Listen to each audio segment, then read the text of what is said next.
Hello YouTube, it's your boy Guren para sa ating weekly Sino episodes.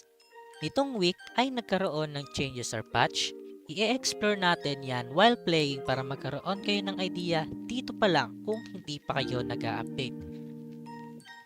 So let's go. Wait lang. Ayan, nag-refill na tayo ng U-coin natin, no? Di na tayo ma-stock sa ganitong level at makakuha na rin tayo ng ayun, mga soul orb, no? Para makapagpa-level tayo ng sino. So, i-open na natin itong mga to. Lika at gumastos para mapalevel na natin ang ating low level na ninja.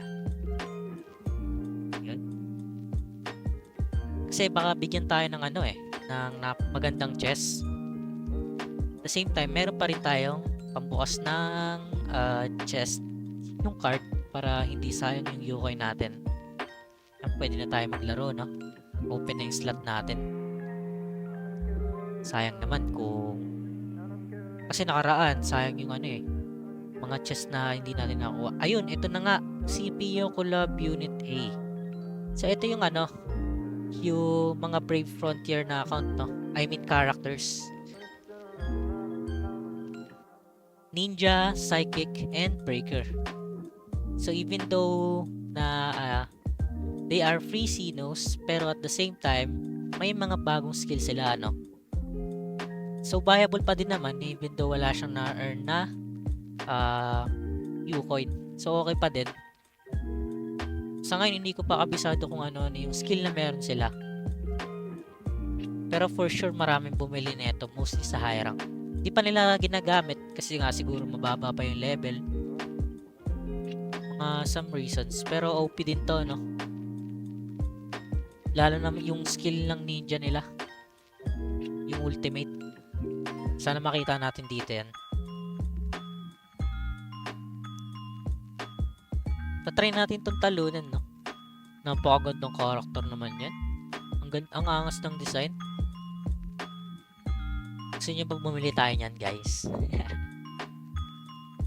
Crash Rain, okay. So, kahit na for partnership sila, may mga changes sa skill na binago at meron mga na-retain. Ang iniisip ko, kung ilang ultimate lang meron sila. Isa lang ba or kada frontier ay may katumbas na na ultimate. Pero kung bibili man ako, sana marami siyang ultimate, no? Di lang isa yung makuha ko. I mean, though isa lang naman talaga, pero wag yung common. So, Raging Flame. Patay na tong niya. Ay no, yung sinasabi kong bagong skill. Pero I think di na siya makakatira. Ayun yung nasa Breaker. Nasa may tabi ng Rising Dragon. Hindi ko alam kung ano yun. Since hindi pa ako familiar, I hope may ma-record natin siya sa ibang mga laro natin. So, reincarnation tayo. Heal lang tayo, no? Eto. Gumamit yata siya ng new skill, no? Na wala sa mga Sinos. Sila lang ang meron.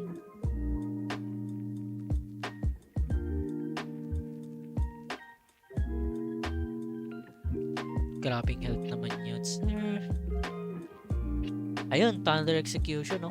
Napakaganda pa ng animation. Worth it ba, guys? For bragging rights lang naman.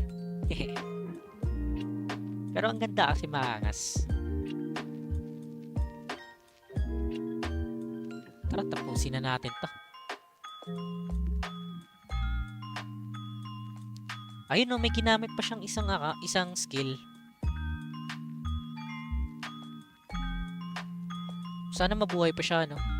Ayun, hindi na binuhay, no? Ng ating grappler. So, sa laban na yun, napakita natin na kung gaano kaganda yung Sinos ng Brave Frontier. And may bago pa siyang skills, no? Talagang worth it. So, baka soon bumili din tayo niyan, no? And that's it for this grind. Like, follow, and subscribe para maging updated kayo sa Project Sino contents.